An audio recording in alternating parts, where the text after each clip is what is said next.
ماہ ملکہ قسط نمبر 30 باب محافظ۔ دھول اڑاتی کتابوں کے بیچ کھڑے وہ تینوں سوال کے ایک ہی بھنور میں قید تھے۔ آخر المیرا نے یہ سب کیوں کیا؟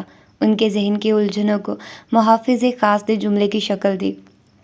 قلعے کی دوسری منزل پر موجود یہ کتب خانے کا ایک قدرے تنگ مگر کتابوں سے بھرپور کونا تھا۔ دو الماریوں سے دبیر اور گلجان ٹیک لگائے آمنے سامنے کھڑے تھے، جبکہ فاتر اسلام ان سے کچھ قدموں کی دوری پر موجود کتابیں کنگال رہا تھا۔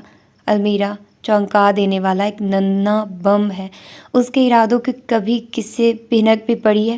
تلخی سے کہتے فاتر اسلام نے دو بھاری کتابوں کی گرد جھاڑی۔ گلجان کا چہرہ لٹک گیا۔ مگر ہم ایک ٹیم ہیں۔ ٹیم؟ گردن پھیرتے اس نے طنزاً کہکا لگایا۔ صبح بخیر گلجان بی بی، ہم کبھی اس مغرور ملکہ کے ساتھی نہیں تھے۔ اس نے ہمیں بلا معاوضہ غلام سمجھ رکھا تھا، جنہوں نے ذرا اپنا حق کیا مانگا، پلک چپکنے سے پہلے انہیں بدل بھی دیا گیا۔ اس بیزار کوے کی کائیں کائیں آج کچھ زیادہ کانوں کو چبھی تھی۔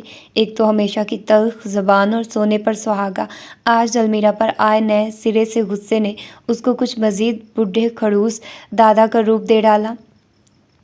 ایک تو اس نے کسی سے ملنے سے بھی انکار کر دیا۔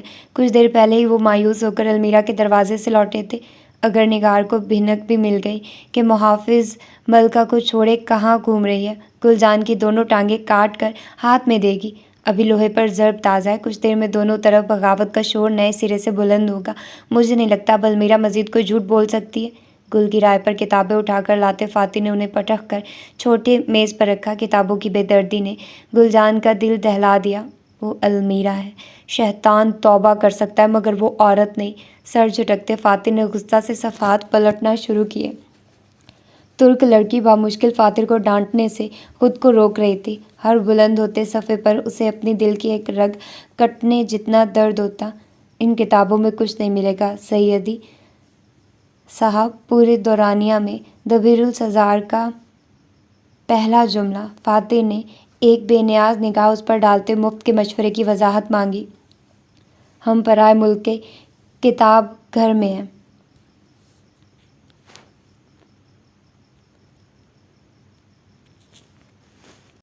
تمہیں یہاں اپنے ملک کے متعلق معلومات نہیں ملے گی۔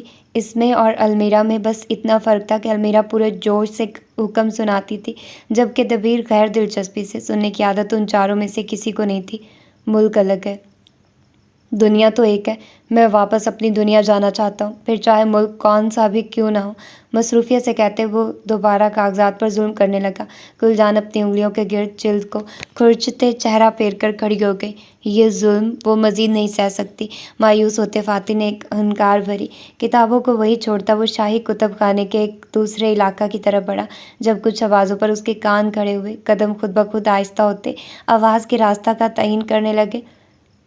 کھٹ پھٹ، یوں جیسے بھاری ڈبے اٹھائے جا رہے ہوں۔ اوپر نیچے جاتی لکڑی کی الماریوں سے گول اور طے شدہ کاغذات کتابوں کے ساتھ باہر کو آئے تھے۔ احتیاط سے ادھر ادھر دیکھتے اس نے ناپ تول کر قدم اٹھائے۔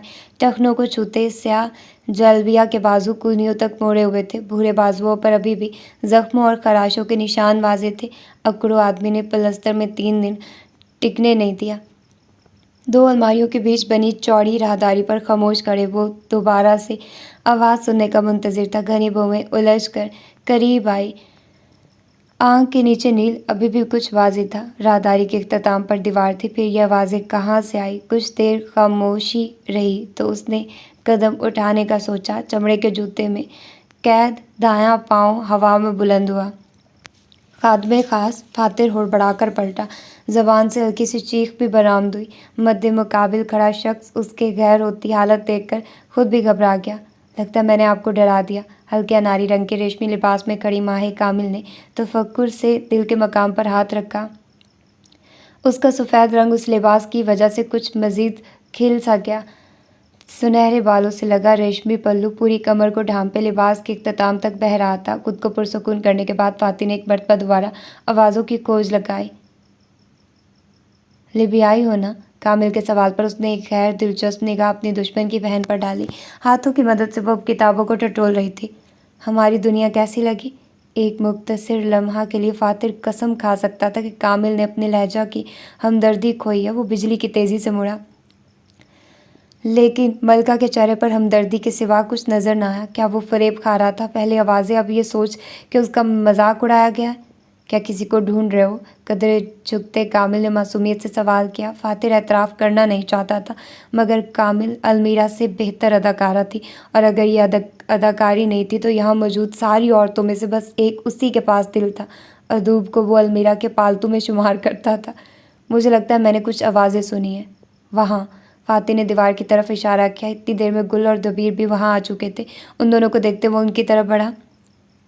یہاں آوازیں آنا عام بات ہے۔ اس سے پہلے فاتح کچھ کہتا، کامل نے بات کا آغاز کیا۔ آپ لوگوں کے آنے سے پہلے ان دونوں منزلوں میں بھی قیدی رہتے تھے۔ قلعہ کا کوئی کونا ایسا نہیں جہاں انسان نے دم نہ توڑا۔ کبھی کبھار یہاں سے مرے ہوئے لوگوں کی دہائیاں سنائی دیتی ہیں۔ وہ عام سے لہجہ میں انہیں غیر آرام دہ کر گئی۔ یہاں بھی جن بھوت ہوتے ہیں؟ گل نے فاتح کے کندھے کے پار سے دبیر کو کہا۔ میں دراصل یہاں خادم خاص کو تلاش کرتے آئی تھی۔ فاتح کے تنے تاثرات ڈھیلے ہوئے۔ ہاں، البتہ اسے یہ بات کھٹکی ضرور کہ ایک رانی تنہا ایک غلام کی تلاش میں کیوں نکلی ہے۔ میں چاہتی ہوں تم المیرا تک میرا پیغام پہنچاؤ۔ مجھے اس سے جلد از جلد بات کرنی ہے۔ اس نے سب سے ملنے سے انکار کر دیا۔ فاتح کا لہجہ سادہ سا تھا۔ کامل کے چہرے کی فکر اس کی صحافی فطرت کو ٹھٹکی۔ تمہیں نہیں کرے گی؟ کامل کی نظریں حوصلہ افزا تھی۔ کیوں؟ مجھ میں کون سے ہیرے لگے ہیں؟ رانی کامل کی مسکراہٹ گہری ہوئی۔ اس کی نظر سے خود کو دیکھو تو اپنی ہر ادا قیمتی لگے گی۔ شکی انداز سے دیکھتے مرد کے ماتھے کی شکنوں میں کمی آئی۔ پیچھے کھڑی گل کی آنکھیں واہ ہوئی۔ گالوں پر ہاتھ رکھتے اس نے اشتیاق سے دبیر کو دیکھا۔ مردہ انسان نے کوئی اظہار نہ کیا۔ گل نے بدمزہ ہوتے اس پر لعنت بھیجی۔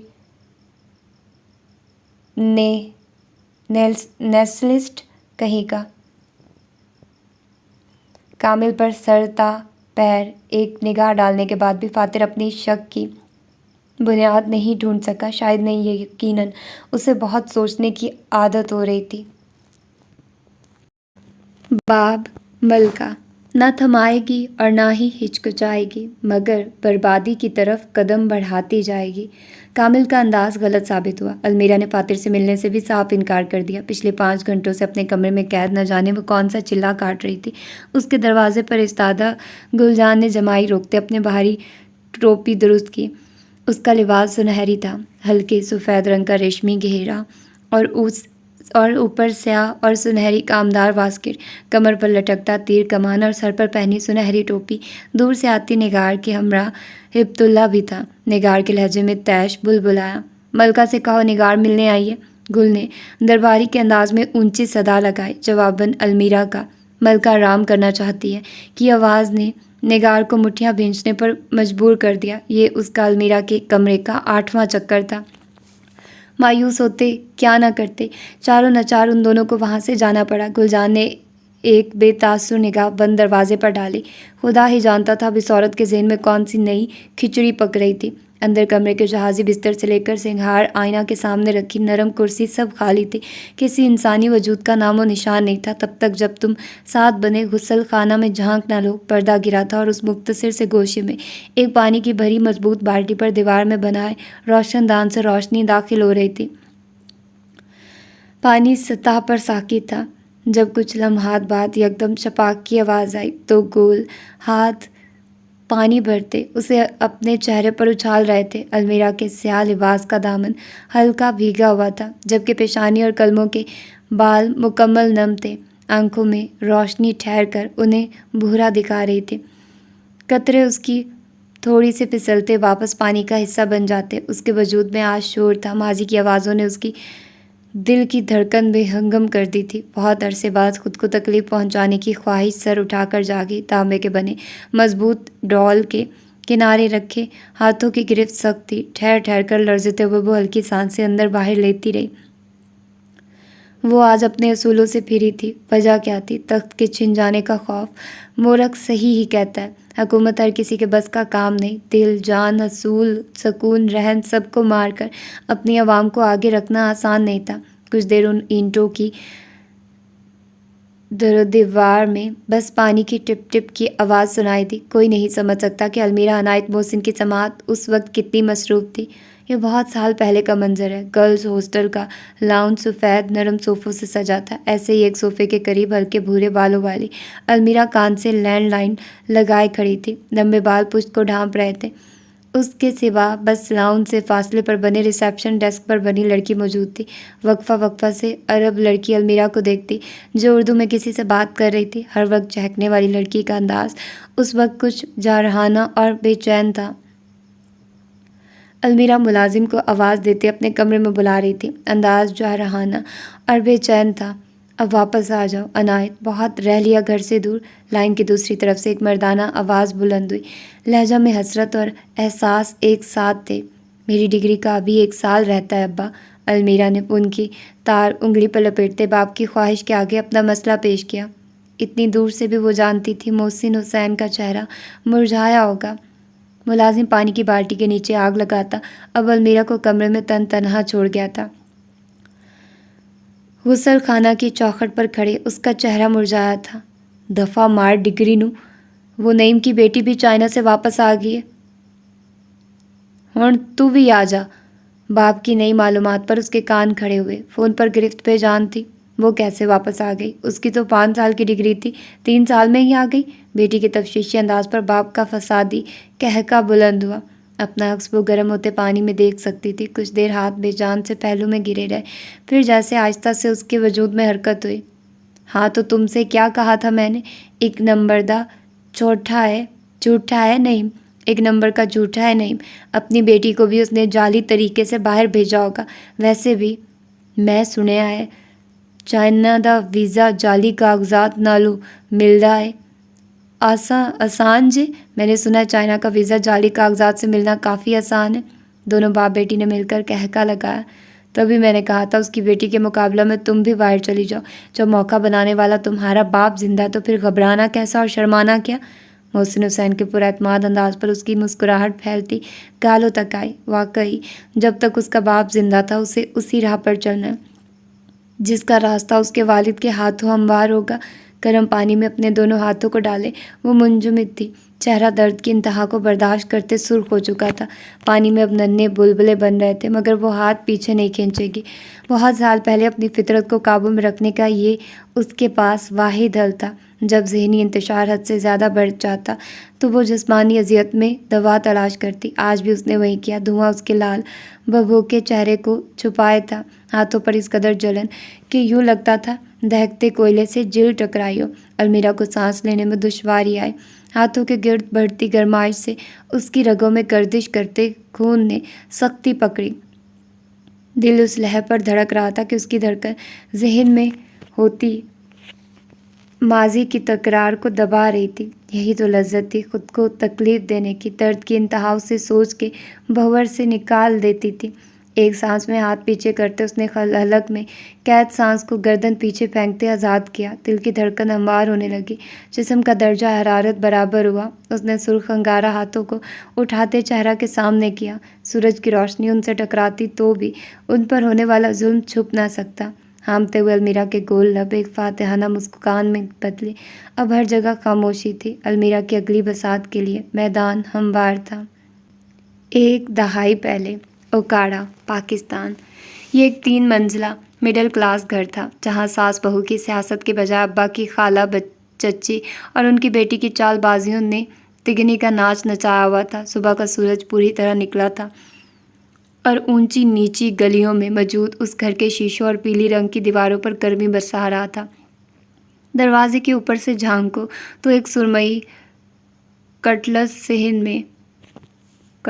صحن میں کھڑی دکھے گی۔ اس کے سوا گھر مکمل طور پر بند تھا، یہاں تک کہ دروازہ بھی چھت کے ساتھ تقریباً پیوست تھا۔ عنایت، یہ چیخ اس 3 منزلہ گھر کے لاؤنج سے آئی اور وقتاً فوقتاً یہ آواز پورا دن گھر میں گونجتی رہتی، تب تک جب رات کے 1 بجے عنایت پر نیند کی دیوی مہربان نہ ہو جائے۔ کبھی عنایت نامی ہستی کسی کی رکھی چیز بغیر پوچھے اچک لیتی، تو کبھی یہ ہستی گلی میں ہوتے بچوں کو اپنا زر خرید غلام سمجھ کر دو دو ہاتھ لگاتی۔ ایک مرتبہ تو اس ہستی کا شیطان اتنی ثابت قدمی سے نوکری پر نکلا تھا کہ اس کی ورغلاہٹ میں آ کر عنایت نے 11 سالہ بچے کو گرمیوں کی تپتی دھوپ میں ایک زیر تعمیر گھر میں بند کر دیا۔ جب تک اس بچہ کی گمشدگی کا اعلان نہ ہوا اور مزدور شام کے کام پر نہ آئے، تب تک وہ بچہ بھوکا پیاسا وہیں سے سکتا رہا۔ آج تک اس راز کا گواہ بس عنایت کا شیطان ہے۔ عنایت، ایک مرتبہ مزید کسی نے بیزاریت سے ہانک لگائی۔ گھر کا لاؤنج پورچ کے مقابلہ کچھ اور تنگ تھا۔ بے انتہا فرنیچر اور آویزات نے گھر کو گھٹن زدہ سا کر رکھا تھا۔ شاید یہاں کے مکینوں کو جمع کرنے کا شوق تھا، استعمال کا نہیں۔ لاؤنج میں اس وقت نیم اندھیرا تھا۔ پس منظر میں پانی کی موٹر چلنے کی تیز آواز آ رہی تھی، جس میں ارتعاش چھت پر لٹکے گندے پنکھے کی وجہ سے پیدا ہوتا۔ وہاں بیٹھی ہستیوں نے مروتاً ایک دوسرے کو دیکھا۔ محسن حسین کی چچی، جو ان کی خالہ بھی تھی، سر پر سفید دوپٹہ ڈالے مسلسل سیاہ دانوں کی تسبیح گرا رہی تھی، نظروں میں برہمی جو ان کے تیز ہلتے وجود سے نمایاں ہوتی۔ ان سے دور غلافی چکن کاری سوٹ میں بیٹھی ان کی ادھیڑ عمر بیٹی رافعہ کی بے چین نگاہیں سیڑھیوں پر تھی۔ وقفہ وقفہ سے مصنوعی نادم نگاہیں اپنی پڑوسن پر بھی ڈال لیتی، جو بائیں جانب والی کرسی پر غصہ میں بیٹھی تھی۔ یہ رافعہ ہی جانتی ہے اس نے کیسے اس چیختی چلاتی عورت کو قابو میں رکھا تھا جو عنایت کے خلاف شکایت لے کر آئی تھی، کہ کیسے اس نے ان کے ننھے پھول سے بیٹے کی کلائی مروڑ کر تقریباً فریکچر کر ڈالی ہے۔ ان کا لمبا تڑنگا 14 سالہ بیٹا ایک طرف بیٹھا شربت اور سموسہ سے اپنی خاطر تواضع کر رہا تھا۔ ایسی شکایات وہ پچھلے 10 سالوں سے عنایت کے حق میں سنتے آ رہے تھے۔ ان کی گھر کی واحد لڑکی نے ماشاءاللہ ایسا خرافاتی دماغ پایا تھا کہ پورا محلہ اس سے نفرت کا دعوے دار تھا۔ کچھ دیر بعد سیڑھیوں پر قدموں کی دھمک سنائی دی۔ 16 سال کی عمر میں بھی وہ یوں چلتی تھی جیسے زلزلہ لے آئے۔ بھورے بال ڈھیلی چٹیا میں مکین اور سادہ سے ہلکے آسمانی رنگ کے لباس میں اس کی آنکھوں کا رنگ کھل کر نمایاں تھا۔ سموسہ کھاتے لڑکے کی جیسے ہی اس فتنہ پر نظر پڑی، وہ اچھل کر ماں کے پیچھے چھپ گیا۔ المیرا عنایت محسن بے تاثر چہرہ لیے اپنی دادو، چاچی اور اپنی ابا کی کزن کے سامنے کھڑی تھی۔ رافعہ نے اسے خونخوار نظروں سے دیکھا۔ اس سے پہلے کہ وہ کچھ کہتی، شکایت لے کر آئی عورت المیرا پر برس پڑی۔ شیطان، ڈائن، میرے بیٹے کا ہاتھ توڑے، خود گھر میں بیٹھی ہے۔ المیرا کی ناک خوشبو پر کھڑی ہوئی خالی نگاہیں بھٹکتی ہوئی دور رکھے سموسوں تک گئی۔ ویسے نیرا بھی تسبیح پڑھتی عورت کو پکارا۔ درس تدریس دینے تم سب سے آگے ہوتی ہو۔ ارے میں کہتی ہوں کچھ اس چڑیل کو بھی سکھا دو۔ جب سے پیدا ہوئی ہے پورے محلے کی ناک پہ دم کیا ہوا ہے۔ پورے 12 ٹانکے لگے ہیں میرے بیٹے کو، 12 ٹانکے۔ بیٹوں کو اپنی پشت سے پکڑتے آگے نیرا بی کے سامنے بٹھایا۔ المیرا تب تک کسی آسیب کے انداز میں چلتی سموسوں کے سامنے بیٹھ چکی تھی۔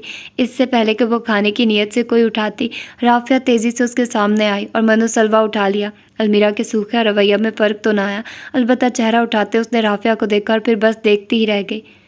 ایک بیٹا ہے میرا، 4 بیٹیوں کے بعد، اس کو یہ پچھل پیری معذور کرنے پر تلی ہے۔ بتاؤ میں کہاں جاؤں؟ میرا تو میاں بھی نہیں کماتا کچھ خاص، بجلی کے محکمہ میں کام کرتے، اچھا بھلا پیٹ بڑھ رکھا ہے۔ اپنے نقلی آنسو پلو سے صاف کرتے وہ کن اکھیوں سے رافعہ اور المیرا کے گھورنے کا مقابلہ دیکھ رہی تھی۔ ادھر کیا دیکھ رہی ہے؟ المیرا پر برسی۔ یہ دیکھ، یہ میرے بیٹے کو دیکھ، کیا قصور تھا اس کا؟ ایک گیند ہی تو ماری تھی تیرے سر پر، کون سا عقل کے خالی خزانہ سے قرضہ مانگ لیا تھا؟ المیرا ابھی بھی سموسوں کو دیکھ رہی تھی جبکہ وہ لڑکا ایک طرف سکڑا بیٹھا اپنی کلائی کو چھپائے ہوئے تھا۔ 3 ناخنوں کے نشان کے سوا وہاں کوئی زخم نہیں تھا۔ وہ 12 سلائیاں اس عورت نے اپنے عید کے جوڑے پر لگائی ہوں گی جس کا مدعا وہ اپنے بیٹی کی کلائی پر ڈال رہی تھی۔ بچی ہے وہ، کوئی بات نہیں، ہو جاتا ہے۔ بچی؟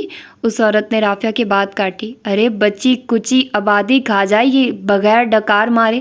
رافعہ نے دانستہ نظریں چرائی کیونکہ اس عورت کی بات میں دم تو تھا۔ المیرا سے آدھا محلہ کھار کھاتا تھا۔ میں کہتی ہوں اسے معافی مانگ لیتی ہے۔ تم بیٹھو تو صحیح۔ اس کی پھپھو نے ماحول کو شانت کرنا چاہا۔ خاموش بیٹھی لڑکی کی نگاہیں کمرے کے دوسرے خاموش وجود سے ٹکرائی۔ نیرا بھی اسے ایسے دیکھ رہی تھی جیسے وہ آسیب زدہ شیطان ہو۔ وہ ہمیشہ اسے ایسے ہی دیکھتی تھی جیسے مالک اپنے سب سے باغی جانور کے لیے حقارت محسوس کرتا ہو۔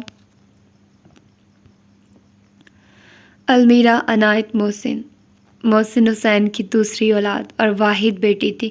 اس سے پہلے ایک 24 سالہ بڑا بھائی زاہد محسن تھا جو اپنے باپ کے ساتھ ہی ان کی ٹریول ایجنسی میں بیٹھتا تھا۔ بزدلی میں اس کا کوئی ثانی نہیں تھا اور بے خوفی اس کے پاس آنے سے خود خوف زدہ تھی۔ المیرا کے بعد 2 چھوٹے بھائی تھے جن میں پہلے 14 سالہ زہروان محسن عرف عید کا چاند تھا۔ دن میں اگر کوئی گھر میں اسے دیکھ لیتا تو اسے عینی شاہد کو خوش بخت کا لقب دے دیا جاتا۔ سب سے آخر میں 7 سالہ عقبہ محسن بچتا تھا۔ چونکہ گھر میں سب اس سے عمر میں بڑے تھے تو اس کا زیادہ تر وقت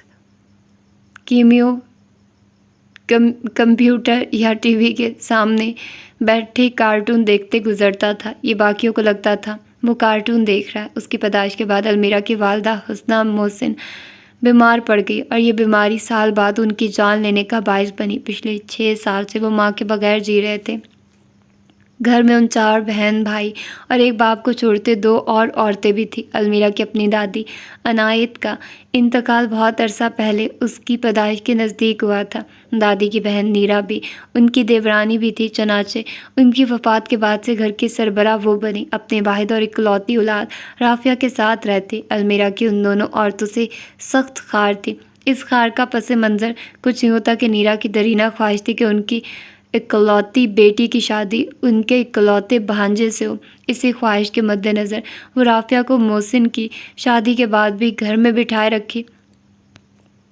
محسن حسین ہمیشہ سے خاندان کا لاڈلا رہا تھا۔ باپ کی طرف سے وہ واحد لڑکا تھا اور ماں کی طرف کے خاندان میں اپنی خوبصورتی اور چرب زبانی کی وجہ سے وہ اپنے ماموں کے بچوں کے مقابلہ میں بھی لاڈ پیار میں صف اول تھا۔ اس کی شادی کم عمری میں ہی اس کی ماں نے اپنی چہیتی دوست کی بیٹی کے ساتھ کر دی تھی۔ ارمانوں پر پانی پھرنا کسے کہتے ہیں، یہ ان کی بارات میں بوٹیوں سے انصاف کرتی نیرا یا رافعہ جانتی تھی۔ محسن اور حسنہ کی شادی کے شروعاتی سالوں میں دونوں ماں بیٹی نے ایڑی چوٹی کا زور لگاتے رشتہ توڑوانے کی کوشش کی۔ ان کی خواہش اب ان کی ضد بن چکی تھی، کیونکہ محسن صرف ان کی پسند نہیں، سونے کی چڑیا تھی۔ اپنا گھر، نہ کوئی جیٹھ، دیور، نند اور بزنس بھی اپنا۔ تھک ہار کر کچھ سال بعد انہوں نے رافعہ کی شادی طے تو کر دی، مگر عین شادی سے ہفتہ پہلے لڑکا فرنائل پی کر کسی اور کی محبت میں مر گیا۔ یہاں سے نیرا نے ایک اور نعرہ لگایا کہ اس کی بیٹی کو اب کوئی رشتہ نہیں دے گا، چنانچہ محسن کو چاہیے رافعہ سے دوسری شادی کر لے۔ بن باپ کی لڑکی ہے، عمر بھی 26 ہو گئی ہے، میری آنکھوں کے سامنے رہے گی۔ نیرا بے نے آنکھیں اپنی سیاہ چادر سے پونچھتے بہن سے فریاد کی، جس کو انہوں نے صاف لفظوں میں رد کر دیا۔ اپنی بہن اور بھانجی انہیں ایک آنکھ نبھاتی تھی، اوپر سے ان کے کرتوت تابوت میں آخری کی۔ وقت گزرتا گیا، خاندان بڑھتا گیا، دلوں میں حسد کی جڑیں ایک تناور درخت بن گئی جن کے پھل کچھ افواہوں کی صورت گرتے تھے۔ مثلاً یہ کہ نیرا حسینہ پر جادو کرواتی ہے، نیرا نے ہی اپنی بہن کو مارا ہے۔ المیرا یہ سب باتیں بچپن سے سنتی آئی تھی۔ اس نے بچپن سے یہ بھی سنا تھا کہ کیسے جب تک اس کی دادی حیات تھی کسی کی مجال نہیں ہوتی تھی اس کی ماں پر انگلی اٹھانے کی۔ باپ ہمیشہ سے گھریلو معاملات سے لاپرواہ تھا، مگر جیسے ہی سگی دادی کی جسم سے روح فنا ہوئی، وہیں نیرا کی جان میں ایسی جان آئی کہ پھر حسینہ کی اپنی جان کسی حال میں نہیں رہی۔